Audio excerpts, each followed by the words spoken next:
നിങ്ങൾ യുകെയിലാണെങ്കിൽ തീർച്ചയായും പോയിരിക്കേണ്ട സ്ഥലങ്ങളിൽ ഒന്നാണ് നോർത്ത് വെയിൽസിലെ സ്നോഡോണിയ. ഏകദേശം സീ ലെവലിൽ നിന്ന് 3000 ഫീറ്റ് മേളിലേക്കാണ് ഡീസൽ എഞ്ചിൻ നമ്മൾ എത്തിക്കുന്നത്. നമ്മളിപ്പോൾ കാണുന്ന പല സൂപ്പർ ഹിറ്റ് സിനിമയുടെയും ലൊക്കേഷൻ കൂടിയാണ് സ്നോഡോണിയ. ഏകദേശം നമുക്ക് 2.5 മണിക്കൂറാണ് ഈ ഒരു ട്രാവൽ പാക്കേജിലുള്ളത്. 2.5 മണിക്കൂർ കൊണ്ട് നമ്മൾ 11 കിലോമീറ്റർ ആണ് ഈ ഒരു ട്രെയിൻ സർവീസ് യൂസ് ചെയ്യുന്നത്. എക്കോ ടൂറിസം ഇഷ്ടപ്പെടുന്നവർക്ക് നല്ലൊരു ഓപ്ഷനാണ് സ്നോഡോണിയ. വാട്ടർ ഫോൾസ്, അതോടൊപ്പം തന്നെ അയച്ചു വിട്ടേക്കുന്ന ചെമ്മനി ആട്ടിൻകൂട്ടങ്ങൾ, എവിടെ നോക്കിയാലും വലിയ മലനിരകൾ. എബോ 2500 അടി ഫീറ്റ് വരുമ്പോൾ നമുക്ക് ഏകദേശം അറിയാൻ പറ്റും നമ്മൾ എത്രത്തോളം മുകളിൽ കൂടെയാണ് ട്രാവൽ ചെയ്യുന്നത്. ഇവിടെ ട്രെയിൻ സർവീസ് മാത്രമല്ല, നിങ്ങൾക്ക് ട്രെക്കിംഗ് ഇഷ്ടപ്പെടുന്ന ഒരാളാണെങ്കിൽ നിങ്ങൾക്ക് അങ്ങനെ ഇവിടെ എത്തിച്ചേരാൻ പറ്റും. ഒറ്റ ടൈം ഇവിടെ 2 ട്രെയിൻ സർവീസ് ആണുള്ളത്.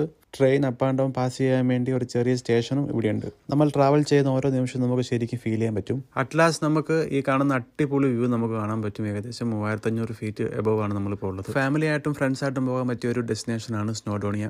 ഫ്രണ്ട്സ് ആയിട്ട് വരുന്നവർക്ക് ട്രെക്കിംഗ് ആയിരിക്കും ബെറ്റർ ഓപ്ഷൻ, കാരണം നിങ്ങൾക്ക് ടെന്റ് അടിക്കാനുള്ള സൗകര്യം ഇവിടെ അവൈലബിൾ ആണ്. ഈ ഒരു ട്രാവൽ പാക്കേജ് ടിക്കറ്റ് നിങ്ങൾക്ക് ഓൺലൈനായിട്ട് പർച്ചേസ് ചെയ്യാം, അല്ലെങ്കിൽ ഇവിടെ സ്റ്റേഷനിൽ വന്നിട്ടാണെങ്കിലും ടിക്കറ്റ് അവൈലബിൾ ആണ്. ബേസ് ജമ്പിംഗ്, ട്രെക്കിംഗ്, കുട്ടികൾക്ക് വേണ്ടിയുള്ള ചെറിയ പാർക്കുകൾ, അത്യാവശ്യം നമുക്ക് വേണ്ട ഫുഡ്, റെസ്റ്റോറൻറ്റ് എല്ലാം ഇവിടെ അവൈലബിൾ ആണ്.